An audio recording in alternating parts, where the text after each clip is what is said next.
DJ Sly, DJ Sly Tay, DJ Sly, DJ Sly Tay, DJ Sly, DJ Sly Tay, DJ Sly, DJ Sly Tay, DJ Sly, DJ Sly Tay, DJ Sly, DJ. We got to show you how to work Instagram, man.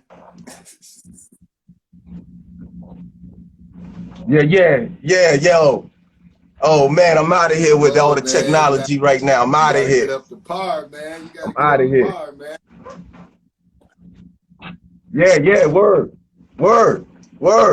I had a little homeboy helping me out, but he off right now. So he was setting everything. He had everything set up for me. He was doing the thing for me, but you know, I gotta get it. I gotta learn it. What's good, baby? Another day to make great things happen. You dig what I'm saying?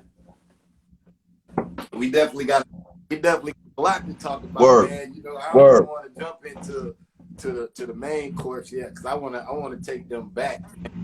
I feel that they need to understand your story. You know what I'm saying? And plus, you so connected, and you got the family ties that a lot of people don't know about, man. So I want to get started, and I want to start out by asking you, what made you fall in love with music and want to do music?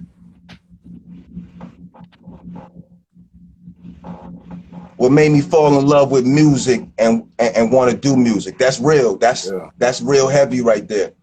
And I gotta say, you know, my family, and the neighborhood that I'm from in Queens. And then the neighborhood that I'm from is so rich in entertainment and so rich in entertainment history. It was so when every day I came outside, when I was there, it was natural that I was around it automatically.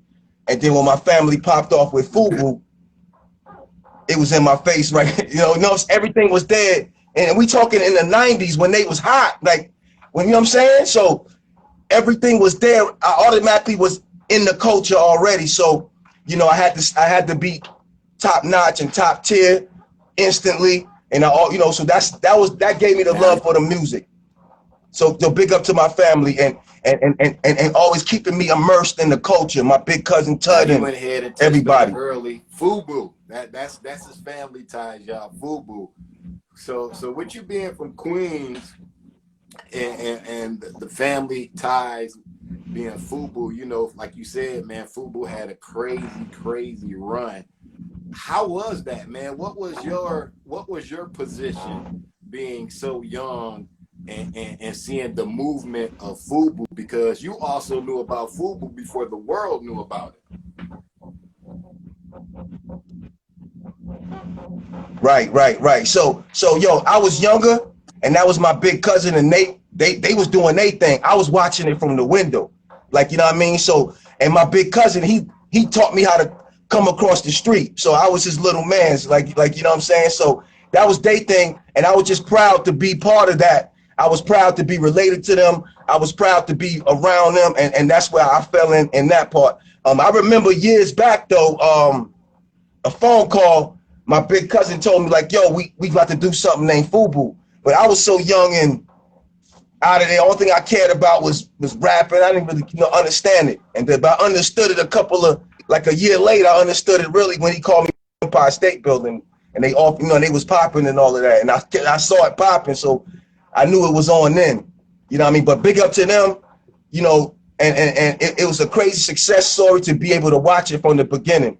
And just to be able to be around that moment in time and to see it like that was incredible. And big up to them. Some of my biggest mentors right now, and some of my biggest, some of my most revered family members. It was amazing to be around during that time to watch that, because you were able to soak up the entrepreneurship.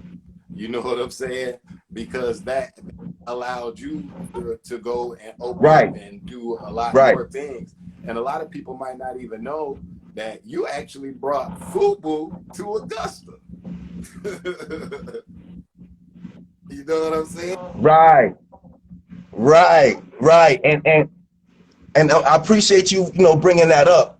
And that was one of the most greatest days of my life, actually. And one of the most things I'm proud of. You know, I did the Fubu Golf Classic, and I was real proud of that. The founders of Fubu came down and played golf with me. Liquor company owners, a few record execs, a few entertainment executives, and they came 3 years in a row. And I was really, really, really proud of that. And what made me really, really proud of it was the last year it came, it rained out. And that may sound crazy that I'm proud that it rained out, but what I was proud of the most was everybody still had a great time and everybody was still happy to be there. And one of them even pulled me to the side and said, yo, man, I know you mad, you know. He said, don't worry about it. You can't control the weather. Like, you know what I mean? But he said, yo, he told me something, Carl Brown from Fubu told me something that I'm always going to remember and hold to my heart. He said, yo, hold your head up, man. He said, you're going to make it one day. And I said, why you say that? He said, look at your circle. You only surround yourself with success. I never see you just talking to anything with anybody other than success. Look at your circle. Look at your phone book. Yeah. It's incredible. He said, you're going to make it. And I held that to my heart from that day. You was actually standing a couple feet from me. You actually was standing a couple of feet from me when he said it. Yeah, I think we got a picture. Yeah. Man, that was a dope moment, man. I was definitely honored and I appreciated it to be able to take part in that, man. Man, with that being said, man, you got a lot of things that you dibble and dabble in, man. I remember last time we were talking through the text, you were putting me on the magazine, it's a digital magazine, man. Tell us a little bit about that. Beat Selected Magazine. Shout out to JW Publisher. Beat Selected Magazine is a blessing that came to me. I stumbled upon right before the pandemic, and it was a blessing because it gave me a lot to do during the pandemic. So what I did was, you know, I do marketing and branding. So a lot of times smaller brands come to me and they need a big boost in the game. So they came to me and they wanted me to create something dope for them. And I really fell in love with the title and the publisher, and I fell in love with the name. So I created what you call Grammy Gods, the Grammy Gods. So what I did was I opened up my phone book like Carl Brown taught me, you know what I mean? And I interviewed 30 Grammy winning producers and engineers straight out my phone book, you know what I mean? You know, and which was incredible. It made me take a step back and look too at myself, like, yo, this is incredible. Like, you know what I'm saying? Like, if I'm still in the game, I need to keep moving because every person that I call really was happy to hear from me. It was about relationships, and they was proud to do it. So I interviewed 30 Grammy winning producers and engineers. I also interviewed a few top record execs and A&Rs in the issue also. And I put it together in one issue, and we got a really, really big sponsor that's partnering us with the issue. We're gonna do a really big promotion in March. And the sponsor that we have partnering with the issue is really gonna blow you away. So I gotta keep that a little surprise a couple more days, but that's gonna really blow you away when you see that. Now that's dope. How is it for the magazine game now in this era of technology that we in to back in the day? Because you were around the era of when the magazines was being printed and all of that. So what's the difference today with it? Would you say you like it better today, or would you still like to be on the old wave of things? Yeah. So back in the day, so you probably remember when I did Stack Magazine, and that's how right. So Stack Magazine actually launched my career with branding and marketing and advertising and content creation. Shout out to my homeboy David Cole in Louisiana. That was my partner when I did Stack Magazine, which was one of the hottest things that I did. It spread like wildfire. And I'd rather it be physical magazines because it was more of a physical experience, and it was more about physical events and things like that, you know, and that's what made it dope. You know what I'm saying? Because when the sponsor came to Stack Magazine, I was one of the originals doing that back in the day. If people remember, I was one of the original people that jumped off eye candy modeling on the internet and all of that. So when the sponsor saw that and they realized they can attach themselves to the actual physical magazine.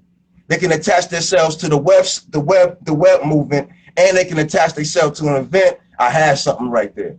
And that's something that's really common right now. But back in those days, I was one of the first, and I had something right there. And that's what made Stack Magazine pop off. And big up to Big John Blasingame. He was the founder of he's the publisher at the time of Black Men Magazine, Hype Here.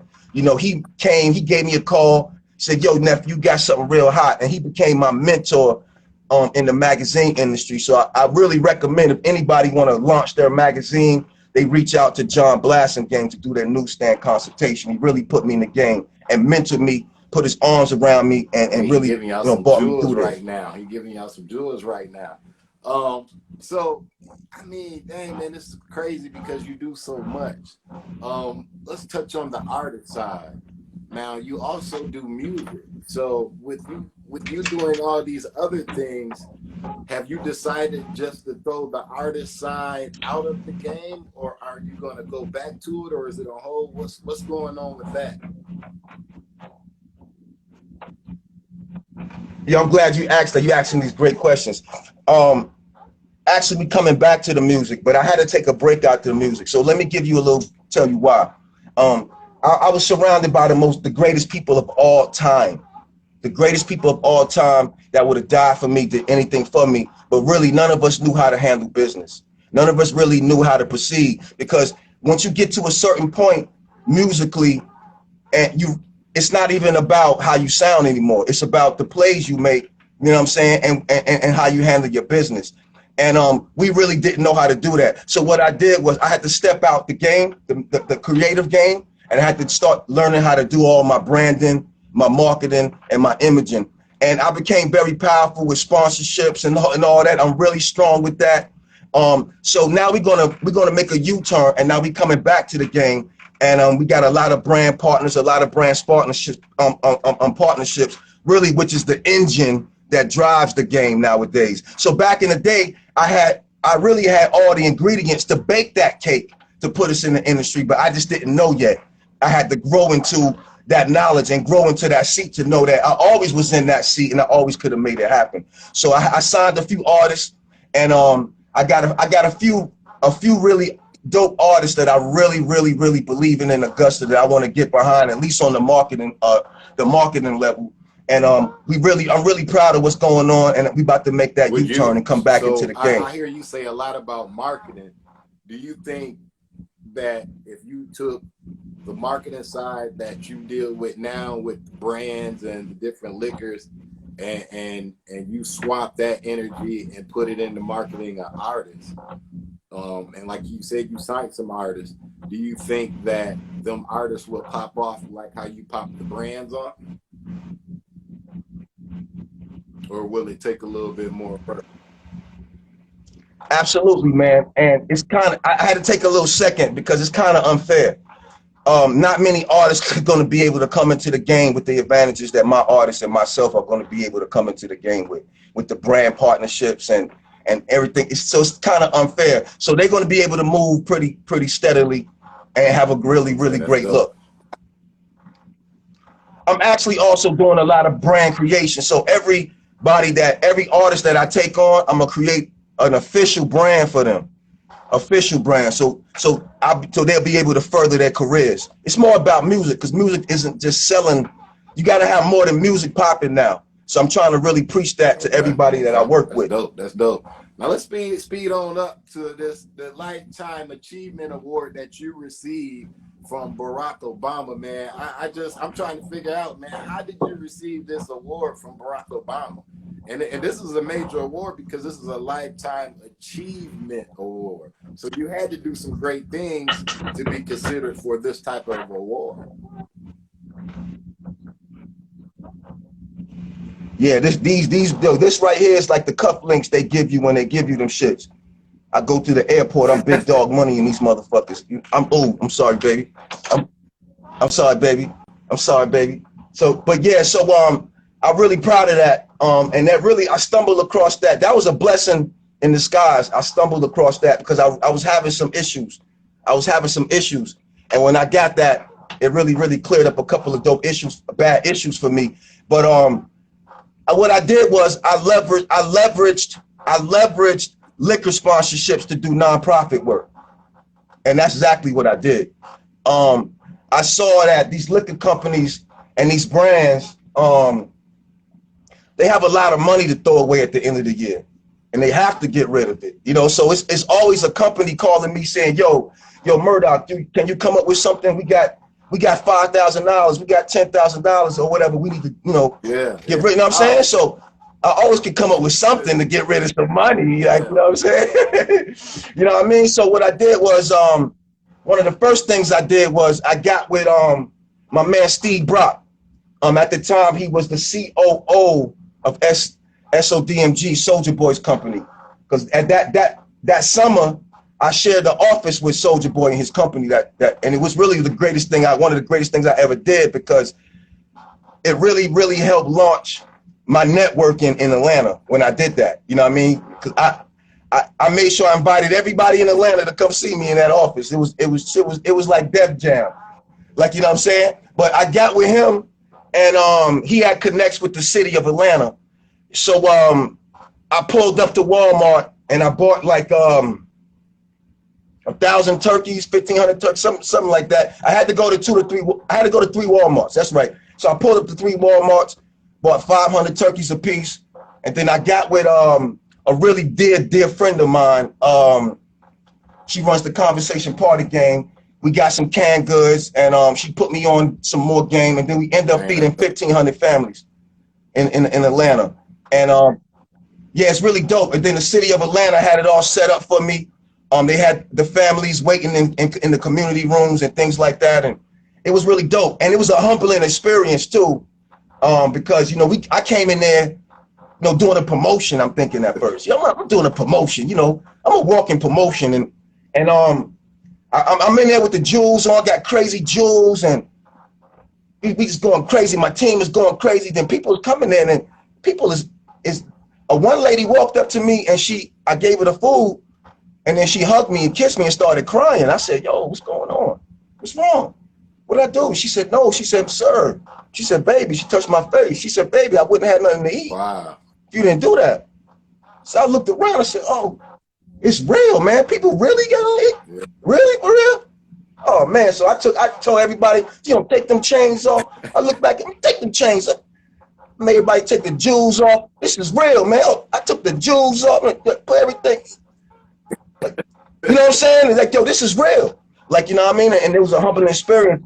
Yeah, it was humbling, man. I couldn't believe it, that it was people actually out here hungry. So that's the bubble that we in life. So, and then I got with the Easter sales, and I threw the first corporate NBA mixer in Atlanta. I didn't want to play with the players. I wanted to play with the corporate. So I got with the Retired Players Association in Atlanta. Shout out to my boy Mike Record. And we threw the first NBA corporate mix in Atlanta. And what I did was I partnered with the Easter Seals at the time. And the Easter Seals, not knowing at the time, the Easter Seals is one of the most biggest nonprofits in the world. I didn't really know. And they deal with kids with autism. So I had all the NBA greats donate paraphernalia, jerseys, sneakers, everything, all the NBA greats. Stuff was mailed in. Some of the NBA greats came, and I gave away like a couple of 100 bottles of liquor. When I'm in the house, the liquor is free. I'm giving away food, clothes and everything, gifts.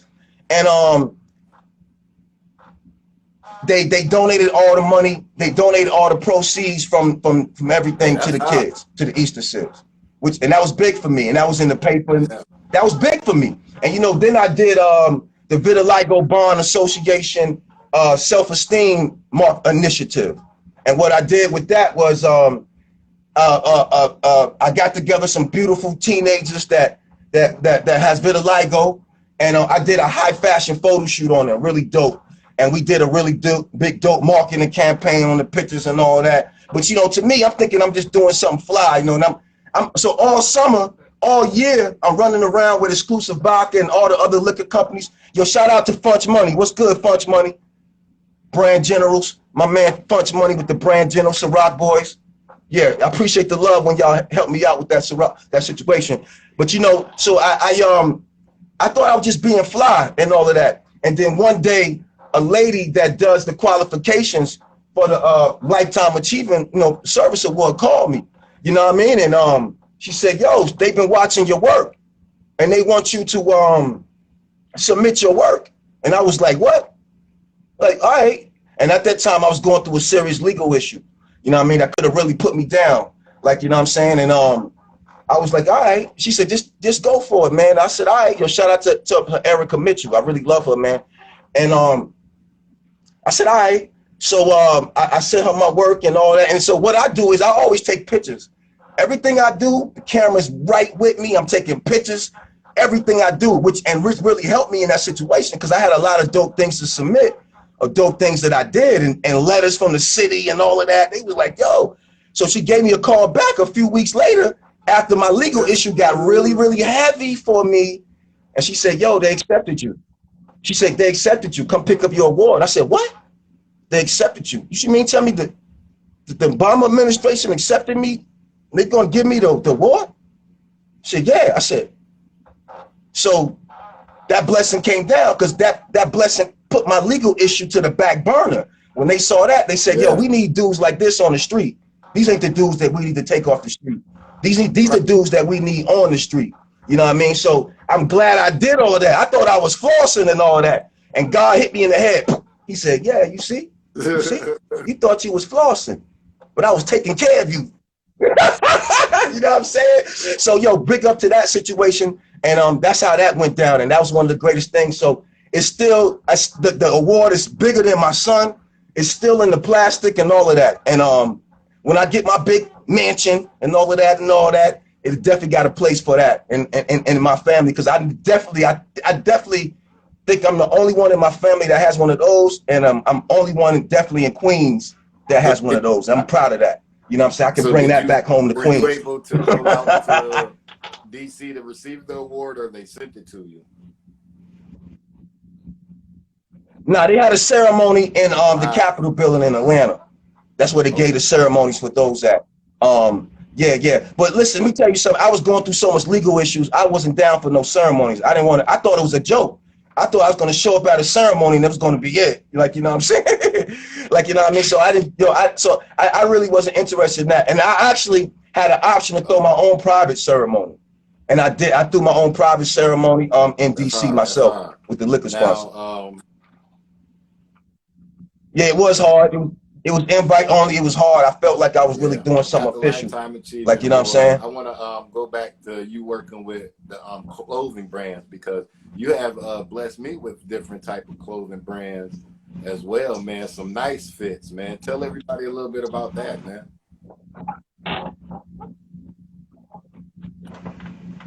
So with my history with being down with my family, a lot of clothing companies would, reach out to me and they want to see what I could do. So, I ain't stupid. I'm a hustler. So I started to use my network and my resources and my talent, and I started to consult a lot of clothing lines. Then I actually got with my partner Kenyon Hardy and Corey Tucker, and we did the brand Jungle. And the brand Jungle really was a boutique brand, and it really blew up really fast. And we just had to, we had to really readjust and learn how to work that industry. But the clothing industry, and also a lot of clothing companies reach out to me to do product placements, because they know I'm always on the scene. I'm always at the award shows. I'm always on somebody's red carpet. I'm always in somebody's blog magazine.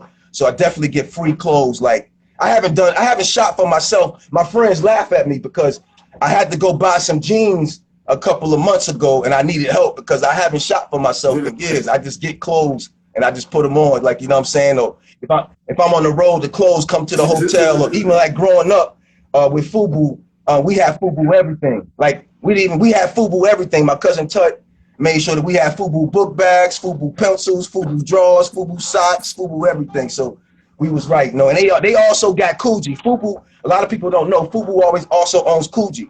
So that's my connection with Coogee. It's through my family and Fubu, and also that's my connection with Puma also, because Fubu did the Puma collaboration, and I was able to like come back behind that and make some plays with that. I'm real proud of that too when they did that. I couldn't believe that. I'm like, every time I see you, you got Puma on, and you see we got the outfit up there, you got the Puma on, and then you in the Puma joint right now, man. So I was like, bro, to me, it's like you the Puma walking billboard out here, bro. Yeah, I'm proud of that too. So I'm proud of that too, you know, because I get a lot of goodies in the mail. You know what I mean? And I get a lot of goodies around the holidays too. So I always got a lot of crazy gifts to give out and stuff like that. And yo, so my events is always hot. So if you know, anybody tell you when I throw an event, everything is always free. Everything is free. Everything is free. Everything is free. And you leave there with something free. Like, you know what I'm saying? So I'm proud of that. And that's why I get a lot of response at my invite only events. When I invite out the DJs and the TV station and the bloggers, because everybody gonna leave with something really dope. Like, you know what I'm saying, a really dope experience. So, you know, I'm proud of that, and that's really dope. You know what I'm saying? Situation where you're putting everybody on a new drink. You're working with a new brand, and this brand is something that is connected to a well-known celebrity that we all know, that we all watch, and we have all grown up with. Man, go ahead and let everybody know about the celebrity and the brand. Yeah. So I'm real proud of what's going on. Mary J. Blige has released her new wine label called Goddess Wines. I got a call from my homeboy Ethan Brock. Ethan Brock works for Northeast Sales and Distribution. They have the account in the area, and they said, "Yo, Murdock, we got a surprise for you." And I said, "What's good?" They said, "Yo, come to the liquor store." So I came down to the store for the meeting, and they had Mary J. Blige new wine, a couple cases. They said, "Yo, we know you. We came looking for you because we heard you the man to get it popping." You know what I'm saying? So me being a longtime friend, my big homie Don Pooh, that did a lot of work with her over at MCA Records. That's my big homie. So when I heard about that, I said, "Yo, let me get something popping." So I just said, let me come through with it. So that's what I'm doing with that. It's real good, and it's called Sun Goddess Wines by the Finnatel Winery, and it's making it happen. And it's unbelievable too.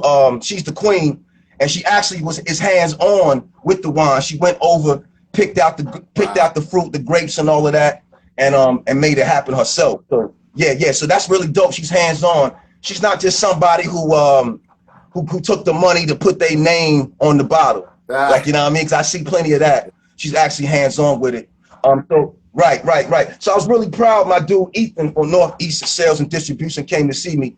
It was a reflection of the impact that I made in the liquor industry, and I was happy to take it on. When he hit you up, he said, "Come down," and I know the first thing with you probably was like, "Well, let me taste this. Let me see if this is something that some good product that I could work." So how was it when you took that first taste of it? Was you just like, "Man, this is a no," or was you like, "Yo, I can kind of make it work, but it could use a little, you know"? So I haven't drunk this much in a while. Like, you know what I'm saying? And I haven't drunk this much in a while. And that's the thing, when I usually get a new liquor deal, I get a lot of it, but I haven't drunk this much in a while. But it's really, really great, man. I'm learning a lot about taste palettes and things to pair things with and all of that. And it's really great, man. I had a lot of great situations with it already. You know, a lot of great situations with it, like, you know what I mean? So it's great. And the price point is really great. It's affordable. Okay. It's definitely affordable. And, you know, and you can make it happen. Pick it up, because, you know, a lot of people are going to be watching this, and the first thing they're going to say is, "Hey, man, they always want to attach themselves to a celebrity." So it's like, "Yo, this is Mary J. Blige. Hey, I got to get this. So where can they pick it up locally? And then upon locally, where can they get it worldwide? Or can they go to a website and get it shipped?" Right. SunGoddessWine.com. You get all your answers on shipping and things like that. So, you know, the shipping rules with liquor has changed a lot since the pandemic. So it varies from state to state, but they're a lot more lenient now. So you can definitely get it to you.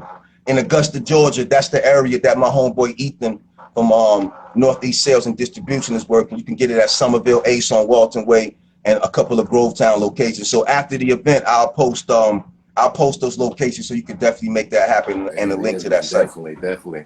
All right, man. I got like a couple more questions, and then we're gonna finish this thing up, man. Where do you expect yourself to be in the next 5 years? What do you want to accomplish?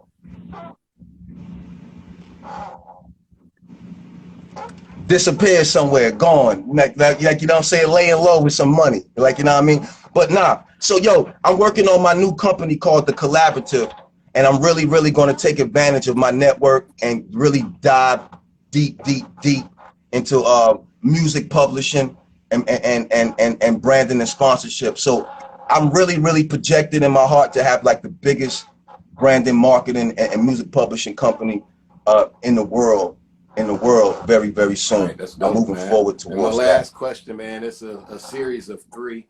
So the first one is, if Shon Murdock had the opportunity to date anyone for a publicity stunt, who would the individual be and why?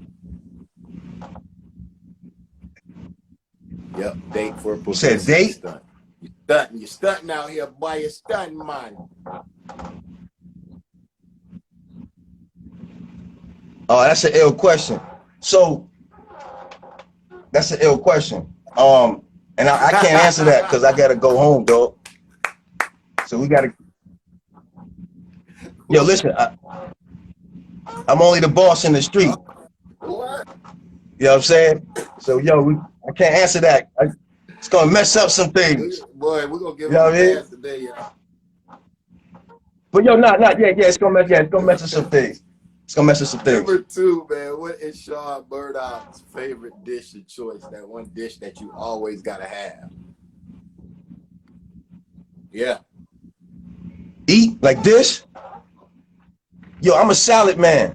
Yo, my mother used to make fun of me when I was a kid. She said, like, your wife gonna be happy. All you need is some cucumbers. Like, you know what I'm saying? So yo, I'm a salad man. So anytime I can have a great salad and all that, I'm real happy with that. My friends used to make fun of me about the amount of shrimp and crab legs I used to eat, so and all that, and they make fun of me about that. But yeah, I'm a salad head, man. I'm big on salads and things like that. What is Shon Murdock's favorite whip of choice? You know, everybody got that one ride that they love. 550. That 550. That 550. The 550. But you know, yeah, I'm praying for that Maybach. I'm praying for that Maybach. I'm just a squirrel. I'm just a squirrel in the world trying to get a Maybach. That's it. I'm just a squirrel in the world trying to get a Maybach. That's it. You know, after that, you know, cool. It, brother. You know what I mean? No doubt, man. I definitely appreciate you taking the time out to chop it up with us, man. I want you to go ahead and throw out all your social networks so everybody can go ahead and follow you. The Real Shon Murdock on IG and everything. The real Shon Murdock, and I really appreciate it, dog. We've been friends for a long time, you know, and you know, I really appreciate it. I really appreciate it. We definitely wish you mad success in 2021 and more blessings in your endeavors, man. And you know, don't forget about the small people out there, boy. Dog. I'm a U-turn on you again. I'm always gonna U-turn on you. You know what I mean? So yo, in Augusta, I'll probably throw a really big tasting in Augusta. Once everything get, you know what I mean? I'm very excited about that. To invite all my peoples out in Augusta and make sure that they get something and all of that. So that'll be soon, you know, when everything clear up. So I definitely want to respect social distancing guidelines. It's very important in nowadays times. You know, we so unsure. We don't know if it works. We don't know if it doesn't, but it's best to try it because your life is at, you know what I'm saying? Your life is on the line. Like, you know what I'm saying? So I'd rather be safe than sorry. You know what I'm saying? I dodged everything in the streets. I dodged all sort of shit, all sort of stuff. And I'm not going to let that take me out. You know what I'm saying? I can't wait for the tasting, man. I'm excited. Plus, definitely, man, I appreciate the bottles that you blessed me with too, man. Thank you so much. No doubt, homeboy. Good out We family. Peace, homeboy. DJ Sly, DJ Sly Tay, DJ Sly, DJ Sly Tay.